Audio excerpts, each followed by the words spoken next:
শাহ আত্মহত্যা করে নেই, সালমান শাহ খুন হয়েছে। আমার হাজবেন্ড এটা করাইছে আমার বাইরে দিয়ে।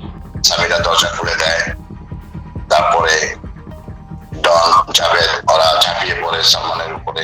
সামিরা দরজা খুলে দেয়, তারপরে ডন জাভেদ ওরা ঝাঁপিয়ে পড়ে সালমানের উপরে। ওই জবানবন্দিতে রেজভি সালমান শাহ হত্যার দায় স্বীকার করে বলেন, আমরা সালমান শাহকে হত্যা করেছি। হত্যার ঘটনাকে আত্মহত্যা বলে সাজানো হয়েছে। এই হত্যাকাণ্ডে সামিরা ও তার পরিবার সহ অনেকে জড়িত। 1997 সালের 164 ধারায় জবানবন্দিতে রেজভি জানান, সালমান শাহর মৃত্যু ছিল 12 লাখ টাকার এক হত্যার চুক্তি। মাত্র 25 বছর বয়সে না ফেরার দেশে পাড়ি জমান এই মহানায়ক। তার অপ্রত্যাশিত বিদায়ে স্তব্ধ হয় পুরো জাতি। প্রায় 3 দশক পরও সালমান শাহ আজও বেঁচে আছেন দর্শকদের হৃদয়ে। তবে তার মৃত্যুর রহস্য ঘিরে এবার বেরিয়ে এলো চাঞ্চল্যকর সত্য। নারকীয় হত্যাযজ্ঞের সে রাতের লোমহর্ষক বর্ণনা দিয়েছেন সালমান শাহ হত্যা মামলার 11 নম্বর আসামি রেজভি আহমেদ ফরহাদ।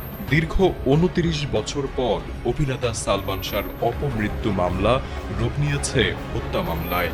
এরপরই নতুন করে আলোচনায় দীর্ঘ 28 বছর আগে 1997 সালের রেজভির দেওয়া একটি জবানবন্দি, যে চুক্তি করেছিলেন সালমান শাহর শাশুড়ি লতিফা হক লুসি।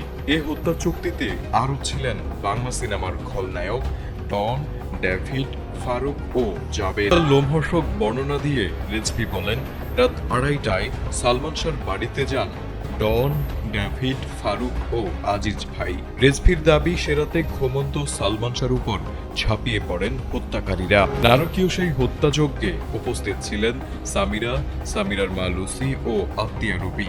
প্রথমে ঘুমন্ত সালমানকে বেহুশ করেন স্ত্রী সামিরা। কিছুক্ষণ পর সালমান শাহর জ্ঞান ফিরলে সবার শুরু হয় ধস্তাধস্তি। এ সময় সালমান শাহর শরীরে ইনজেকশন পুশ করতে বলেন আজিজ ভাই। অতঃপর সালমানকে হত্যা করে সিলিং ফ্যানে ঝুলিয়ে দেওয়া হয় তার লাশ। পরদিন সকালে ঝুলন্ত অবস্থায় পাওয়া যায় সালমান শাহর নিথর দেহ। আর এভাবেই সাজানো হয় আত্মহত্যার গল্প। তুমি হৃদয়